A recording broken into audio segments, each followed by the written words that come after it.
oyez, soyez les bienvenus dans ce nouveau brushing, au rendez-vous en temps et en heure. Et avec du partage d'écran, on vous présente Dual Screen, le nouveau format télé de TF1 Pub qui coupe la poire en deux, l'évolution du parrainage qui permet désormais aux marques de communiquer directement sur leurs produits, la deuxième édition du salon Get Beauty au Parc Floral, l'IPTV en pleine forme. Bienvenue dans Brushing.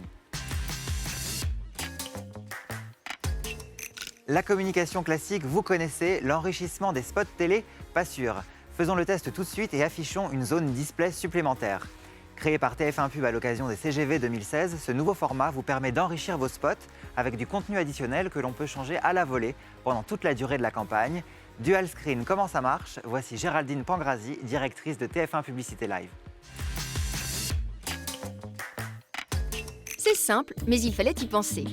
TF1 Publicité lance Dual Screen, un dispositif où l'écran se partage pour un double message. Et la promesse séduit. Première à tester l'offre, Opel, une marque qui porte l'innovation dans son ADN.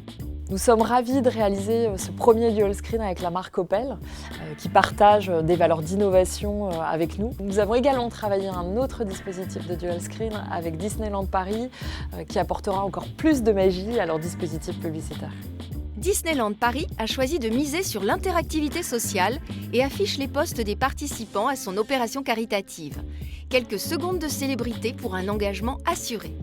Une multitude de formats peuvent donc s'intégrer dans ce second écran.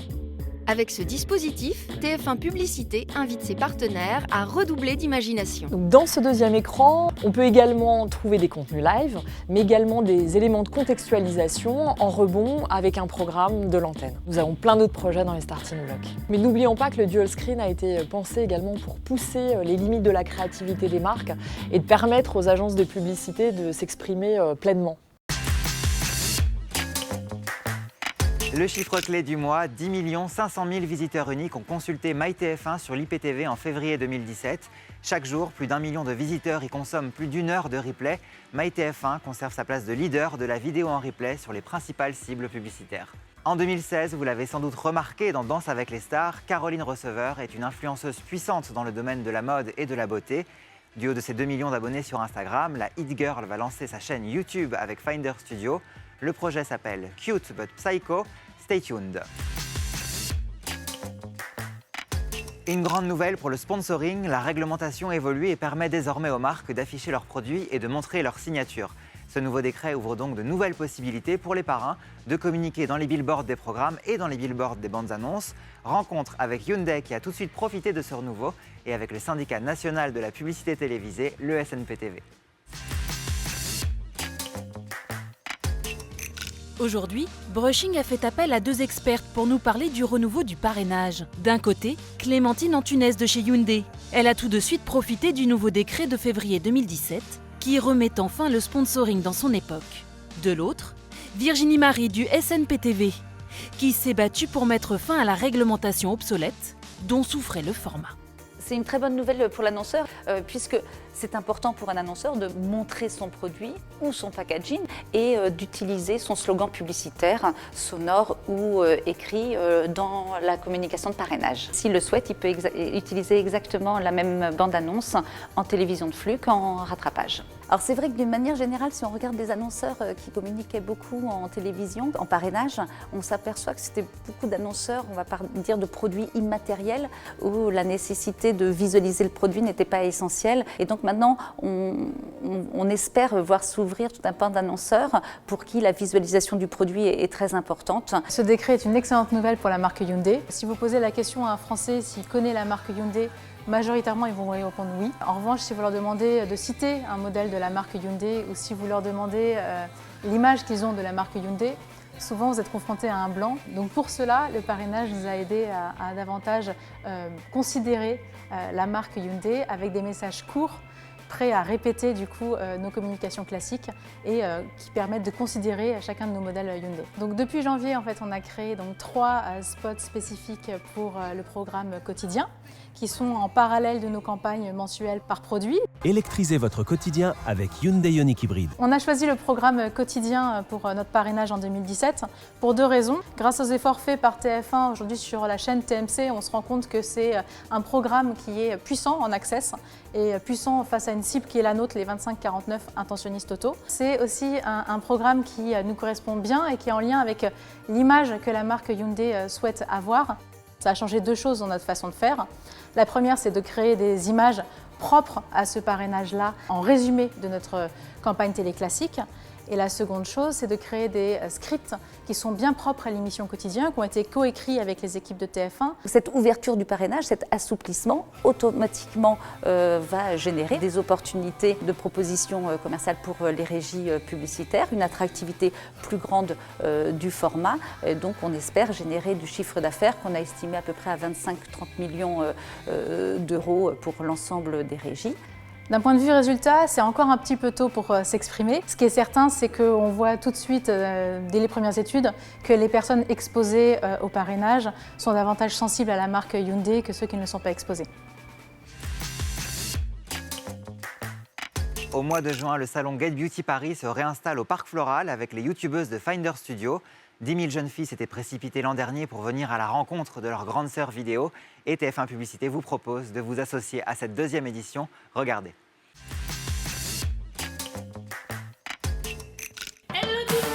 La mode, la beauté, un secteur en perpétuelle transformation, peuplé d'égéries et de fans. Le phénomène est tel que près de 9 personnes sur 10 ont effectué un achat après avoir vu une vidéo de ces reines de beauté. Pour permettre aux admiratrices de rencontrer leurs influenceuses préférées, le salon Get Beauty lance sa deuxième édition le 3 juin au Parc Floral de Paris. Get Beauty Paris, c'est à l'instar de la BeautyCon aux États-Unis, c'est vraiment le salon des youtubeuses. C'est un événement vraiment phare pour ces jeunes filles de 15-24 ans. C'est des conférences, c'est des meet-up, c'est des live shows. C'est 10 000 jeunes filles qui viennent rencontrer leurs idoles, 70 talents qui sont présents. Une énorme conversation générée autour de Get Beauty Paris avec de très fortes retombées presse, avec 4 millions de vues sur le teaser officiel, les vlogs et sur les vlogs des youtubeuses, 9 heures de live le jour J. Et le deuxième sujet le plus discuté sur Twitter, juste derrière Roland Garros. La puissance de feu est énorme. Avec 700 posts sur les réseaux sociaux au moment de l'événement, ces nouvelles stars de la vidéo ont touché plus de 4 millions de contacts. Cette capacité de s'adresser aux 15-24 ans, avec leur code, permet aux marques d'être en contact direct avec leurs jeunes clientes, au cœur d'un événement unique en son genre. Une marque qui va endorser une youtubeuse, qui va donner la possibilité à des jeunes filles de parler avec elle, de prendre une photo avec elle, d'échanger. Évidemment que ça va permettre derrière d'avoir une notoriété spontanée qui va être plus forte, mais aussi créer un lien plus fort avec la marque. On a 3 possibilités de s'associer à Get Beauty cette année. On a les bars, on a les stands et on a la garderie apparent. Les stands, c'est vraiment de la mise à disposition d'un emplacement au sein du salon, la possibilité d'endorser une youtubeuse, de faire un meet-up, d'utiliser ses réseaux sociaux aussi avant Get Beauty, pendant, après. Les bars, c'est vraiment 20 mètres carrés qui sont proposés, meublés. C'est vraiment clé en main pour l'annonceur, donc c'est du nail bar, du beauty bar, etc. Et la garderie apparent que l'on propose aussi aux annonceurs, qui est donc parrainable. Le principe, c'est on met un stand, on peut vendre ses produits et ça permet de toucher cette fameuse cible des Digital Moms. La nouveauté de cette année, c'est vraiment la grande scène centrale sur laquelle des youtubeuses vont pouvoir défiler, qu'on va pouvoir mettre à dispo aussi de marques si elles veulent elles-mêmes organiser des défilés. Pour être au contact de vos clientes, travailler avec les grandes influenceuses, communiquer sur vos lancements et vos plus belles gammes, ne ratez pas Get Beauty Paris le samedi 3 juin au Parc Floral de Paris.